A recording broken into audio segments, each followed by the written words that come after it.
Challenger, go at throttle up.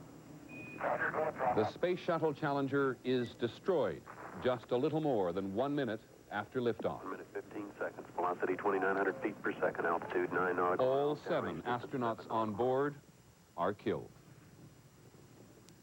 From ABC, this is World News Tonight with Peter Jennings. Tonight, reporting from Washington.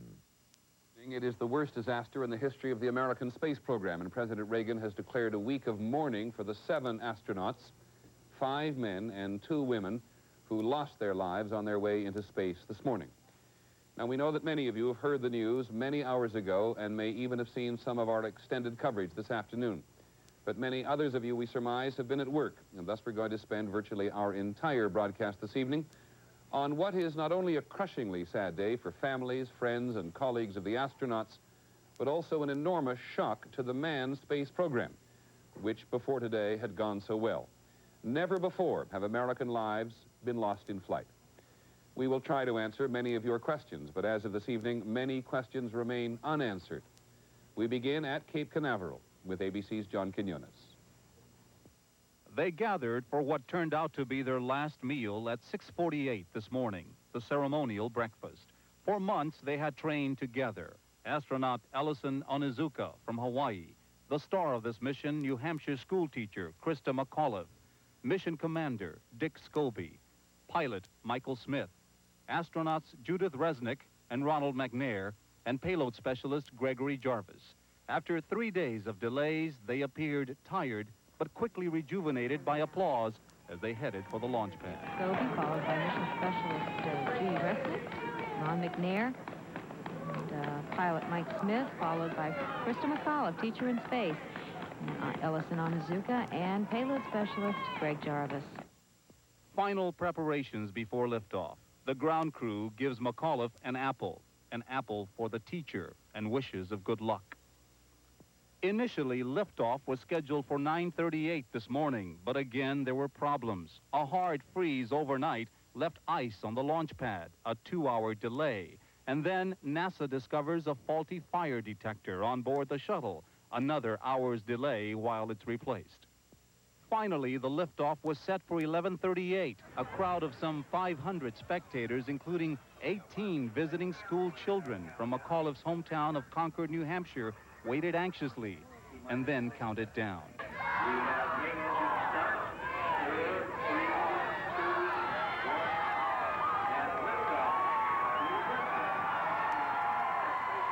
The liftoff appeared flawless. The spectators, including Christa McAuliffe's parents, Grace and Edward Corrigan, watched proudly through tears of joy. 65 seconds into flight, NASA Control orders Commander Scobee to go to full power. Challenger, go at throttle up. Challenger, go at throttle up. Suddenly, an explosion. Flight controllers here looking very carefully at the situation. Obviously a major malfunction. NASA loses all communication with Challenger, but the crowd still does not realize that something's gone wrong. Within seconds, Challenger disintegrates. We have a report from the flight dynamics officer that the vehicle has exploded. For the spectators and Christa McAuliffe's parents, joy turns to confusion, worry, and a realization of tragedy. The $1.2 billion spaceship, its 7 crew members, and their satellite payload disappear. I thought the flight was going fine.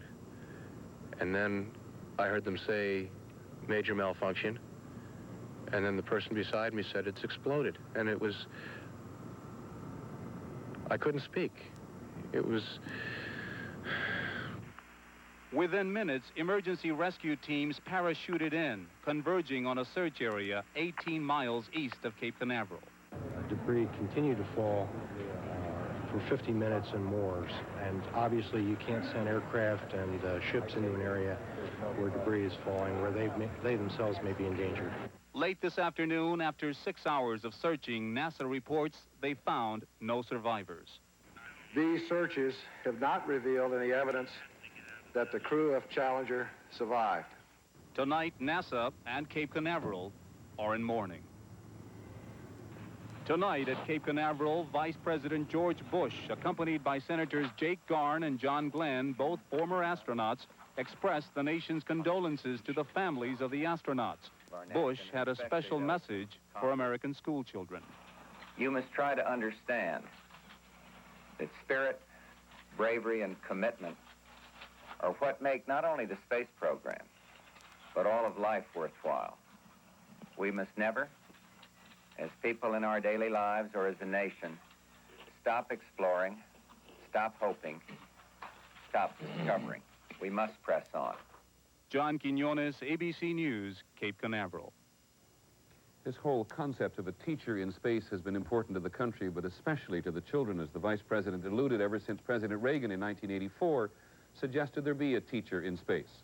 It was going to be a very big day in Christa McAuliffe's hometown of Concord, New Hampshire, and especially at the high school where she taught. ABC's Jay Shadler was there. Christa McAuliffe's students and friends at Concord High School were ready to watch a dream come true this morning. Instead, they became witnesses to a nightmare. 2, 1, and liftoff. In the moments after the launch, their celebrations drowned out the first news of the tragedy. But the clamor turned to quiet as this picture burned itself into their memories. Reports from the flight dynamics officer indicate that the vehicle apparently exploded and that impact in the water. Some people were covering their eyes, and some people were just watching the TV set with a blank look on their face. It was really quite dramatic. At first, you know, everyone was really happy, all these smiles, and then suddenly you saw a lot of people crying in the halls, and it was really pretty sad. Just moments before, Eileen O'Hara, Christa McAuliffe's good friend and classroom substitute, had shared this haunting sentiment with a local reporter. Yeah, it's going to be hard to watch because I want her to be safe and I want her to have fun. Now the public celebration had turned into private mourning and shock. She was a part of us. She was part of a family. And it's like, if your sister or brother died, she'll be remembered. It was a hell. Just a hell. Though Christa McAuliffe's students and friends have known her here in Concord for years, she became known to the nation when she decided to pursue her dreams. Those dreams have been sparked by President Reagan's announcement a year ago for a teacher astronaut. The search for that history maker brought 11,000 applications, but only one made the final grade. And the winner, the teacher who will be going into space, Christa McAuliffe. From the outset, she approached this mission and her training with the same ideals she brought to the classroom. Well, it was a challenge, and it was something that I always asked my students, you know, to go and seek whatever they feel they can do and reach a little higher. She wore her spirit on her face, and her hometown loved it. Difficult to say. Now they are remembering it. A special counselor will be brought to Concord High tomorrow to help students begin dealing with their loss. But perhaps Christa McAuliffe's own words echo the best advice. To follow your instincts and go for your dreams, and I hope they achieve that. Jay Shadler, ABC News, Concord, New Hampshire. When Challenger was 10 miles up and 18 miles downrange and that explosion occurred, we all knew a great deal about Christa McAuliffe, but we've become so accustomed to the shuttle going up and coming down now that the other astronauts on board were just not as well known to us. Well, they are today, and ABC's Stone Phillips has been looking at them. When they posed, it was like a portrait of America. Men and women, war veterans and first-time astronauts, parents, and even a classical pianist. Their commander was Francis Scobee, age 46, from Washington State, an astronaut after 22 years in the Air Force. This was his second shuttle mission. Second in command, pilot Michael Smith, age 40, a decorated Navy pilot from North Carolina. Like Scobee, he'd seen combat in Vietnam and trained as a test pilot. And like the commander, he was a husband and father. This was Smith's first shuttle mission. Mission specialist Ellison Onizuka was the first Hawaiian astronaut who believed in the benefits of the space program. There are a lot of outcomes from these projects which will affect both our society and the rest of the world. Onizuka is survived by his wife and 2 daughters. 36-year-old mission specialist Judy Resnik was a shuttle veteran, her assignment to operate the shuttle's mechanical arm. She was on board the shuttle Discovery in 1984 when a launch was aborted after the engines had fired. Gregory Jarvis was on board to conduct tests on the effects of weightlessness on liquids carried in tanks. born in Detroit, trained as an Air Force satellite engineer, Jarvis was on his first shuttle mission. Ronald McNair, age 36, from South Carolina, brought a background in physics and laser technology to the shuttle program. This was the second trip to space for a husband and father who saw space travel as a calling for mankind. I see it as something that we must do, and I see it as something that's part of man's nature to explore. These six, along with Christa McAuliffe, the first teacher in space, now a tragic page in NASA history. Stone Phillips, ABC News. When we come back, we'll try to analyze what happened. It isn't easy. Throughout the many hours today before NASA officials came out at Cape Canaveral and made an official statement, there was an incredible anxiety that many people in the nation seemed to feel about getting an answer to what had really happened. Well, the real answer may be a very long time in coming, but ABC's Lynn Scher, who covers space for us on a regular basis and has for a long time, is with us tonight in our Los Angeles bureau. Lynn? Well, Peter, all the NASA experts, those review boards, are certainly going to check all the data they can gather, and they are going to be looking at all the pictures they can see. And those are the exact same pictures that we have been looking at also, and we've been taking a closer look at those last tragic moments.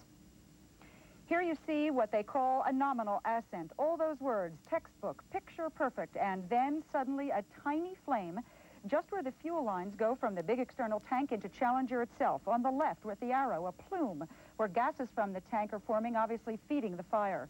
Now you will see the flame creeping up the external tank in between the tank and the shuttle itself. This is the beginning of the huge, catastrophic explosion that absolutely engulfed the entire system. You will see a second explosion right at the top of that big external tank. This is obviously what put the entire thing into flames and probably what destroyed the shuttle almost instantly. Now for a moment the smoke clears and we see emerging apparently the top of Challenger. We think this is the last picture we have ever seen of Challenger before it fell to the sea with its precious cargo. And as the sequence is going to continue, you will see that mammoth, horrible explosion on the right. One of the solid rocket boosters split away now from the tank and the shuttle itself. These boosters cannot be controlled once they're lit, so it has obviously gone off on its own into the wrong place, but it does not appear, I repeat, appear from what we can see that it was the cause of the explosion or that anything happened to it. So that's the sequence. We can see that. We can try to understand it. What we don't know is why it happened, and that's what we now need to find out. Peter? Lynn, thank you very much. Joining us tonight from Houston is the former astronaut Gene Cernan from the Apollo program, and he also has seen this same sequence repeated many times throughout the day. Gene, I know your reluctance to speculate and share it with you, but do you see anything in those pictures which give us a clue? Well, I think the analysis Lynn presented, the only one we have to work with because you know, we don't have access to the data, and it would take even us, if we had the time, weeks and weeks to analyze it. But just simply from the pictures, it sounded to me like her analysis, as it was portrayed, has got some substance to it. We can't answer why. We don't know why. We don't know why it might have happened, but from those pictures, we might very well be able to see what happened. Remember that tank that she referred to is carrying thousands and thousands of pounds of liquid oxygen and liquid hydrogen. Hydrogen is a propellant. It burns, it explodes. Liquid oxygen is the oxidizer, like air, which supports the fire, which allows it to burn. And if you burn it as a controlled substance, if you meter it and you burn them together properly like you do in the engines, it's an ally. But when you allow them to join in an uncontrolled atmosphere, what can happen did happen. Gene, very quickly, I'm afraid, but can you tell us why there was no escape mechanism on board today? Well, the shuttle was designed early with ejection seats so that if something occurred, the crew in its first 3 or 4 flights could get out. It was a test program. The evolution of the shuttle under an operational vehicle took those seats out. The only escape mechanism, as it was planned, was that the shuttle itself, with an impending problem, one you could see coming, could get off those tanks, turn around, and land back at Kennedy Space Center. Obviously, they did not have time for that because they didn't know the catastrophe was occurring. Gene Cernan, thank you very much from Houston, and Lynn Scher from Los Angeles. When we come back, we'll have the reaction from the President and from Congress.